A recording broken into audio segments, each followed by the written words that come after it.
A lot to talk about for the next 4.5 hours. The Yankees again sucked last night. They lost for many reasons, one of which being that pathetic at-bat Aaron Judge had in the sixth inning against Charlie Morton.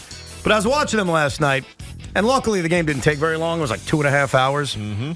Why do you think they're terrible? Because they're a bunch of misfit toys. I mean that with all respect. Aaron Judge is fun.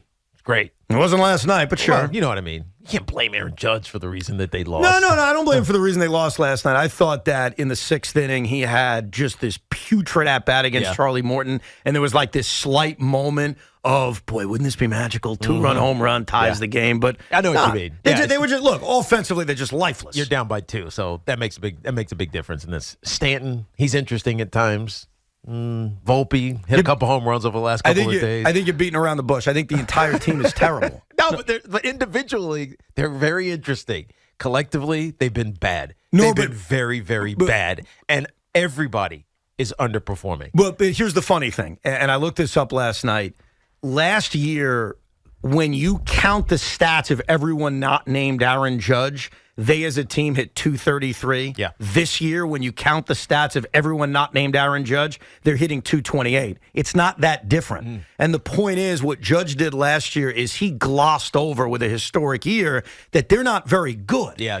And this year, their pitching's gotten worse because Nestor Cortez has been hurt, and when he was healthy, wasn't good. Carlos Rodon's been a disaster and has been hurt, and Luis Severino can't pitch anymore. So to me, and tell me if you disagree, they're not a good baseball team. No, and they weren't a good baseball team last year, even though the record lied to you and said it was. Right? They were a good pitching team last year. They were, yes. And they had a good, bullpen, and Aaron Judge was extraordinary. I mean, phenomenal what he did last year. I don't even know what his wins above replacement were, but it had to have been, it should have been off the chart. It wasn't high enough because if you take them away, they are kind of what we've seen this year, which is, and it's crazy to think this, but it's now become obvious, they're not good. And so I know one of the obvious solutions has been really for the last few months and really the last few years, fire Brian Cashman. And that's fine. You should probably fire Brian Cashman. Then what? Yeah. Robert Sala's got this great phrase, then what? I like that phrase. Then what? Oh, you made a great tackle. Then what? Okay. They have fired Brian Cashman. You all got what you wanted. Then what? And the more you think about it, the more you look at this roster and how flawed it is. And it's not a good roster. They don't have a lot of pitching. They don't have a lot of offense. MLB Pipeline just came out and ranked their farm system 21st. So they don't have a good farm system. We had a former Yankee minor leaguer yesterday come out and say, hey, by the way, their thinking is flawed. They don't know how to develop players. They're too analytically driven. So they don't have a lot of talent at the major league level. Do you agree with that, by the way? Well, I mean, it's obvious. Okay. Right? And, it gets hidden because of the season from a year ago where they won 99 games and Judge hit 62. You felt like they were better than they actually were.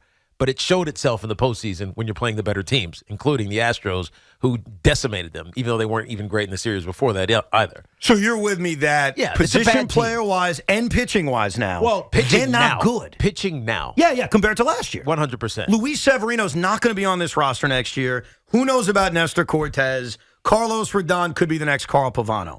So it goes back to now, all right, you've gotten rid of Brian Cashman. You've named Theo Epstein the GM, whatever fantasy you want to come up with. Evan Roberts, Shaun Morash is the GM. Now what? The easy part is the blood. The tough part is fixing things. Can I be the manager? You want to be the manager? Yeah, fine, who cares? If you guys are the GM and the president of baseball operations, I need to be the manager. I'm going to make the lineups for you, I'll tell you that. I'd love to see his ejections. So the then what hit me the other day.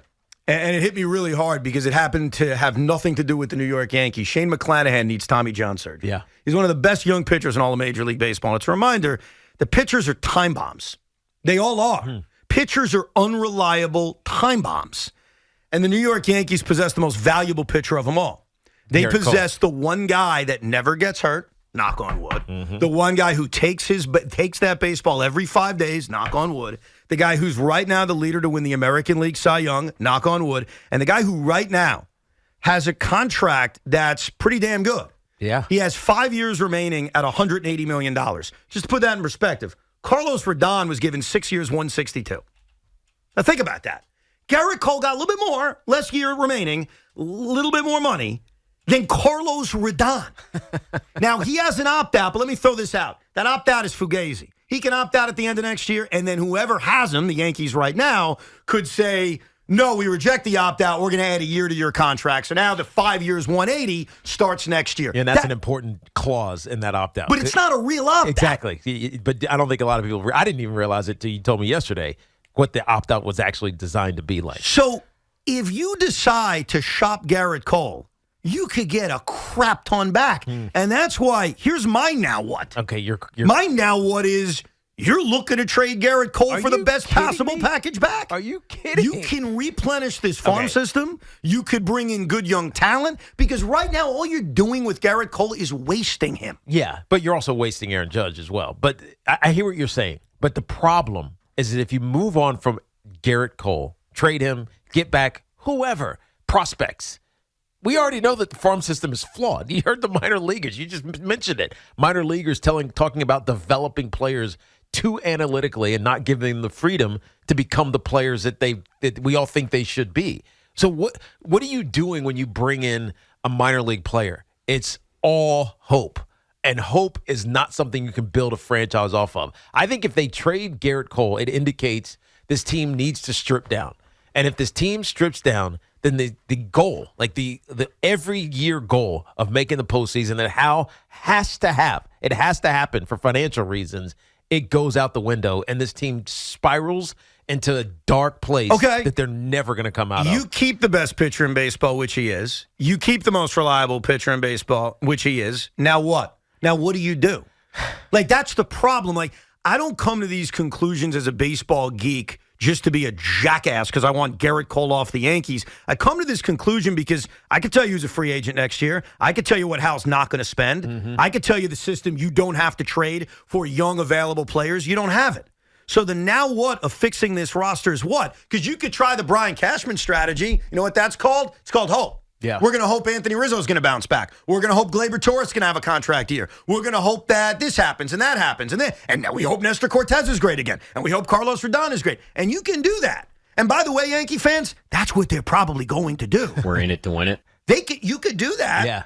But if you want to be bold and do something different with this roster, you got no one people want. And by the way, that probably includes Aaron Judge because that contract is way long with a ton of money. That contract right now, you still need people. You'd have teams falling all over themselves to trade for him. But you still need people to want to come to the ballpark. And that's a different story that we can get into because people are still going to the ballpark. There are 35,000 people minimum every single night for a Yankee game, even though the product this season has been bad. Right now, those tickets aren't, exorbitantly expensive because on the secondary market, they're going for $50 or whatever it is they're going to go for, especially after they fall farther and farther below 500, as we suspect they're going to do now. But the business of the Yankees is to make the postseason. That can't be your answer, though, bro. Because nobody wants to. No Yankee fan wants to hear that answer. But that's what it is. That's why they haven't taken the hard stances of swallowing contracts. Well, I mean, ultimately they do with Joey Gallo and others, but it takes them forever to do it because they're so concerned about the business of the game as opposed to success in the game that the business decision takes precedence over the baseball decision. Okay, so over the last 5 years in this baby bomber era, the New York Yankees make the playoffs every single year. Yes. Okay? So they have followed that model to a T. You know how many times they have finished with the best record in the American League? How many times? Zero. Not one time. Not one time. Yeah. But they've been to the championship series a few times. They've been good enough to get there every single year. We've all thought it. They've made it. They've hoped to get lucky at the right time. It hasn't fully happened. This is the first time in a very long time that when you just look at the team moving forward, I don't know if they're in the playoffs next year. I don't know if they can make the right moves that even gets them to that model you're describing of just getting to the postseason. They are old and unathletic and flawed all over the place. Yeah. And so what does trading Gerrit Cole do for you? You get a lot of players back. Like, I want to make something clear. You don't trade him if you're getting nothing back. That would be stupid. Yeah. That's not a possibility. Gerrit Cole, to me, I say this as a baseball fan, would be the most valuable trade asset out there. Mid-market teams should be falling all over themselves to trade for that guy because that contract I just described, that contract is reasonable. Yeah, very. And his age, 33 years old, compared to Scherzer and Verlander and the money that they got back a couple of years ago, that's a steal. Yeah, and he's fiery. He's got the right kind of demeanor for any clubhouse. And he pitches. Yeah. Like the respect that I think we've all gained towards Gerrit Cole over the last few years, and he's had his bumps here. He's had his bumps around here. I think it's been earned because unlike a lot of other guys, he plays all the time. Mm-hmm. And so this is not a knock on Gerrit Cole, obviously. Nothing I'm saying is against him. It's not get rid of him because you don't like him anymore. No, it's get rid of him because you like him so much that other teams are going to really like him. I've always been a proponent of trading guys when their value's at their peak. Yeah, when a guy's about to be a free agent, their value is not at their peak. When a guy is coming off a bad year, their value is not at their peak. And that's all we do around here is we want to trade guys when it's like feels okay and comfortable. I get it. You don't want him anymore. Right. Oh, yeah. I want get rid of Jeff McNeil. He sucks. Well, Josh Donaldson, he stinks. Gerrit Cole right now is the most reliable pitcher in all of Major League Baseball. There's no doubt. Yeah. But if you could offer me a plan, and you're more than welcome to, that shows me how you're going to win with keeping him and keeping Judge and saying, look, I'm just going to tinker. I got my new GM, which is the blood everybody wants. Everybody's happy. We got rid of Cashman. Mm-hmm. The boogeyman is gone. Now what?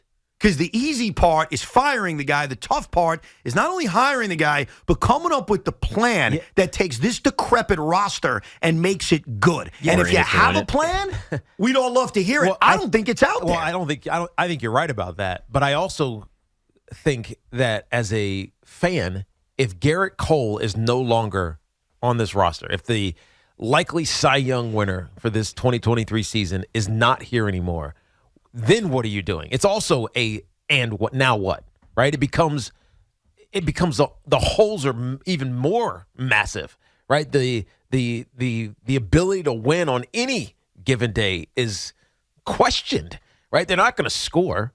I mean, they got shut out twice out of this in this 3-game series against the Braves.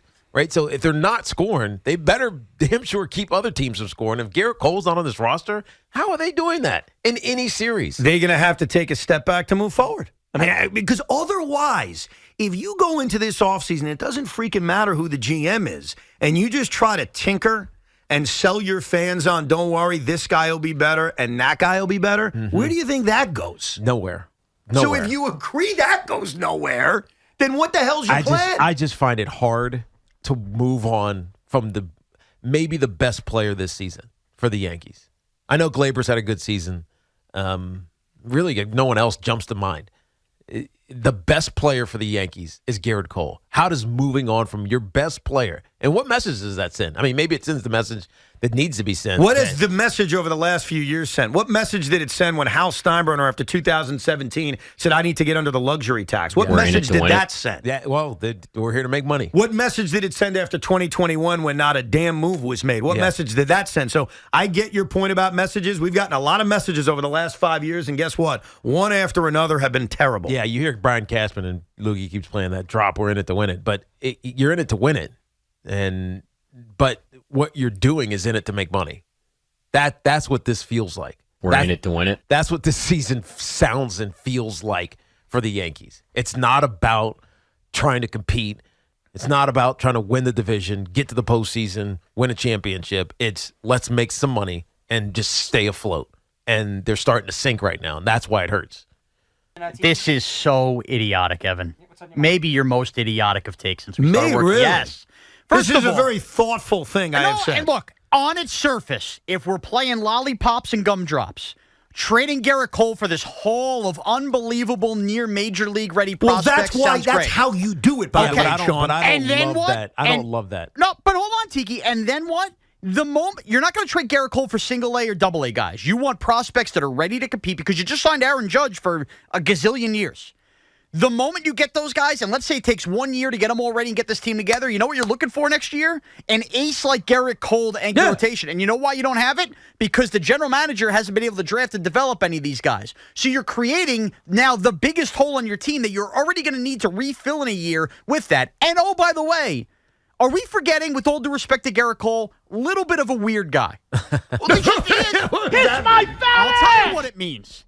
he has a full no Absolutely. trade clause. But it's the same thing with Max and Justin. You would have to have the conversation of, we're not any good, and we're going to knock this whole thing down. Well, you'd basically have to go tell him, we're going to suck. Yeah. And we want to, you'd have to, like, I don't know, pander to him a little bit. No, but that's the problem. You could pander to him a little bit, and it worked with Verlander. He went back to his comfy confines of Houston.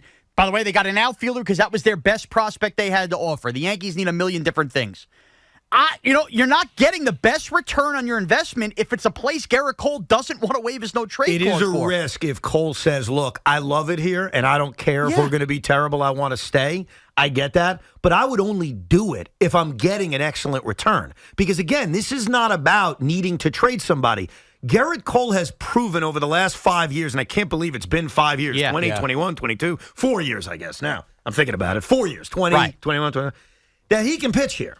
That he can handle it here. Yep. That he is, and even when he goes through some bad times, he's going to come through it. No doubt that he is the most reliable starter in Major League Baseball. No question about that. But that's essentially why you want to take advantage of that. But we are going to be sitting here in 24 months, if that happens at the end of this offseason, going, what are the Yankees going to do? They need to find an ace. They can't compete with the Orioles and whoever else until they find an ace. Oh, do they? Do they? Yeah. Do they? Who's the ace of the Baltimore Orioles? Who knows? Who's the ace of the Baltimore But that's Orioles? why people don't think they can make a World Series, Evan. How many aces in Major League Baseball even exist? There aren't that many. Evan, 3 weeks ago, you were having a near heart attack when Tiki and I suggested that the Mets trade Scherzer and Verlander. Why? Well, who's going to be our third and fourth starter next year? You were worried about who was going to be your third and fourth starter. The Yankees have Gerrit Cole, Clark Schmidt, and 3 bags of pudding right now. But the difference is come back as well as Loizaga soon. Shaun, the difference is I was looking at strictly competing next year. And my vision in that moment was I want to win next year. They just signed Aaron Judge for 10 years. Okay. They want to compete next year. Okay, then tell me how they compete next year. I'll tell you how. You just kept Gerrit Cole. You won your I'm argument. going to explain What this. the hell are you going to do? This is why we keep missing the point. Go and ahead. It comes back to the core of it. Brian Cashman has been lost on returns on investment for trades, which, by the way, is why I wouldn't let him trade We're in it Gerrit to win Cole. it. If you hired a competent GM, like as long as we're putting out fairy tales about trading Gerrit Cole, the fairy tale is get rid of Cashman, and your point was, and then what? Yeah, then what? Whether it's Theo Epstein, whether it was Omar Minaya, you bring in a general manager here who has the foresight to understand, all right, hey, Hal, we cannot carry Giancarlo Stanton, Josh Donaldson, and DJ LeMahieu. We need to buy one out a la A-Rod. You got to do that. And that's fixed the Yankees? Hello, it's a plan, not one move. Okay, I want to hear it. All then. right, now you have certain prospects, whether they be Austin Wells, Everson Pereira, dare I say Jason Dominguez. Jason Dominguez is getting the same legend grow that we had for Estevan Florial.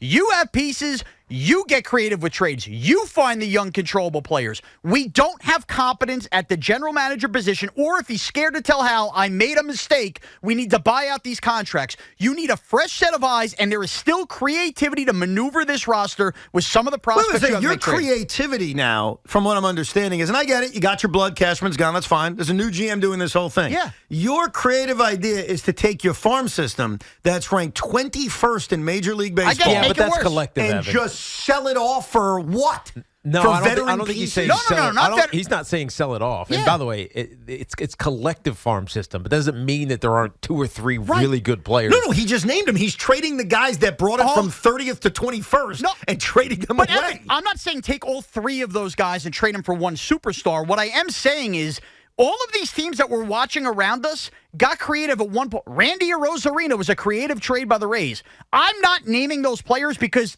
I'm an idiot and I don't know those players. There are GMs that can acknowledge, Shaun, hey, this would be a good piece in left field. They have great scouting departments. Right. They can Right. find No, that guy. hold on. You brought up the wrong team and you used the wrong example because you know who the kings are of trading these incredible players at their peak? The Tampa Bay Rays. They've been doing it forever. Yes, but they also bring in very young, controllable. Sometimes they pay them. Like Rosarena's got paid out of arbitration because he had to. But that's the point. You trade these valuable guys at their peak value and bring those pieces back. Because here's the other thing about Gerrit Cole, and I'm not rooting for this at all, but I'd be worried. Because like I just said earlier about Shane McClanahan, all of a sudden this guy needs Tommy John surgery. These Jacob deGrom, who was healthy early in his career, let's not forget that. all of a sudden can't stay healthy? But then you shouldn't sign any pitcher then. No, because no. that's a fear with every single pitcher. Look what we're doing with Rodon this year. I didn't say don't sign a pitcher. I said cash out on the best one in baseball at 33 years old when he's at his peak value because I don't have enough talent on my roster. But you also don't have enough talent in the farm system to replenish the pitching that quick. You just don't. I think the challenge for your plan, Evan, is that, one, Gerrit Cole might not want to leave. I acknowledge that could Gerrit be, of course. Cole, and it's not even about the Yankees possibly being successful or not. It's he wanted this. Like, he wanted to come here. He wanted to play on this stage, and the challenge that it presented for whatever reason, we know what they are, and you just ran through the list of them. They don't hit. There's not a ton of depth in the pitching staff. The bullpen has even started to falter as of late. But he wanted that. He wanted to come here. So I think for him to say, all right, I'm done, like Verlander did, like Scherzer did, it would be a slap in the face of what he came here to do. Run away at the first sight of adversity. I'm out. See you later. That's what Scherzer and Verlander have done. Gerrit Cole, I don't think is built that way. And so for him to trade, waive his no trade clause would be an admission that this experiment, this challenge was a failure for him. And I can't see him wanting to do that. Now, you mentioned the Tampa Bay Rays, Shaun, and it's such a good example to bring up because of how they find talent, how they go advanced scout. They find this kid who's 23 years old, had a couple of good seasons in some team system. They brought him up. All right, let's take him. Randy Rosarina is the perfect example. And they pay him because he wants to get paid, and he's 25 years old, and he's probably, he doesn't want to wait another 6 years to go find a paycheck, and they make the postseason. Yeah, they sell off their guys. But they find a lot of that talent by selling off their guys. Okay, great. But they make the postseason. Yes, they lost in the wild card last year, and the year before it was in the DS, and the year before that they lost the World Series, and the year before that they lost the DS. If you are a fan of a baseball team, would you rather it be creative and sometimes you sell the hot guy because somebody else wants him and you're making the postseason, or do you want to do what the Yankees do, which is spend a ton of money, and basically have the exact same result as the Tampa Bay Rays? That's exactly what I'm suggesting, though. That's exactly what I'm suggesting. The Yankees have never done that. It would never be popular in this town, and I get it. Why would you want to trade really good players? Most of the time, I wouldn't either. The only reason I would even come to this conclusion is, what's your other option? All I've heard now for weeks and months, rightfully so, by the way, is Brian Cashman's an idiot, get rid of him. You guys are right, by the way. You've gotten there. The results have led to us all agreeing that it's time to move on. Now what? Okay, you've got your blood and you've got your new GM, and that makes everybody happy. And now you have to build a roster. And if you think Hal Steinbrenner's just going to buy a bunch of free agents or magically they're going to find underappreciated talent, then I guess we could just all dream together. Well, but you have to be bold and creative, and what you just described that Tampa Bay does is what maybe the Yankees have to do. Yeah, but because it's they not have Cashman. to take a step back. Cashman's not going to do that. I just said he's gone. Yeah. So, forget Cashman. We're past that now. Yeah. Because I agree. I wouldn't want to make in the trade. So what are you saying? There's no baseball minds out there that can replace Cashman that have that ability? No. I'm saying, what's your plan once the new guy takes over? The new guy is not an idiot fan from Long Island or the Bronx. The new guy has connections in scouting departments, knows baseball. So you don't have an answer is what you're saying. You're just saying, hire the new GM, I trust him, we'll all move on. I'm trusting him to be up with that is the now you what? You see your roster. We all agree it's flawed. We all agree they have a tough time competing next year with what they have. So what do you do? Now what is exactly what he said. You go to the owner and go, I have 3 mercenary pieces of crap that I need to get one of these off the roster. We're going to have to eat the money, a la A-Rod. I have a certain number of prospects. How much are we willing to trade out of there? I have Gleyber Torres on an expiring deal. I need to get creative. I believe that Anthony Volpe will get better. We have a prime star in Aaron Judge. This could be a 2-year process. We need to get a little creative with what we have. And by the way, the idea, you don't need a superstar at every position. You need competence at every position. And I believe there's still a path to do that without trading Gerrit Cole. 877-337-6666 is the number. We'll get your phone calls coming up. There was also an incredible incredible catch in last night's Yankee game. That guy who caught the Marcelo Zuna line drive home run, I couldn't believe it. And he didn't even duck, and he used his two hands, caught it, and handed it to his son. And I'm telling you right now, a line drive's coming at my head, I'm ducking. I don't know about you. No. I'm ducking. It's natural reaction. Is it? Yeah. I had a foul ball come at me in Baltimore. Guess what I did? You ducked. I ducked, and I had my poor kid. I had my poor kid sitting next to me. Your call's coming up, plus a crazy, crazy possibility that should excite every New York football fan. We'll discuss coming up as well. It's Evan and Tiki here on The Fan until, oh, great, no Yankee baseball tonight. They have an off day. They can't lose.